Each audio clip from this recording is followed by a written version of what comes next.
दुनिया में आज तक किसी मुसलमान ने ना तो कोई बाइबल, ना कोई इंजील मुक़द्दस जलाई है, ना तौरात, ना ज़बूर, ना हिंदुओं की कोई किताब, ना कोई मजहबी किताब और ना ही कोई सहीफ़ा नज़र आतिश किया है। ये काम या तो फ्रांस करता है या फिर स्वीडन या नीदरलैंड।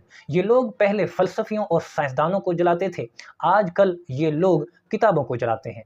कुरान मजीद की बेहुरमती की इजाज़त जिस तरह स्वीडन में सरकारी तौर पर दी गई है, इससे कुरान करीम की किसी ज़बर ज़ेर या पेश को कोई फ़र्क नहीं पड़ता। हाँ, मगरबी अखलाकी तारीख में स्याह धब्बों का जो एक सिलसिला है, उसमें एक धब्बे का इजाफा ज़रूर हुआ है। और फिर किताबों से भी कोई दुश्मनी रखता है भला, लेकिन जो जाहिल और हद दर्जे का मुतअस्सिब हो। कुरान करीम अल्लाह तबारक व तआला की आखिरी मुकम्मल और मुक़द्दस किताब है। इसकी हिफाजत का फ़रीज़ा अल्लाह तबारक व तआला ने खुद अपने ज़िम्मे लिया हुआ है और इन लोगों के लिए अल्लाह तबारक व तआला की ज़ात ही काफ़ी है और ये चराग फूँकों से बुझाया नहीं जाएगा।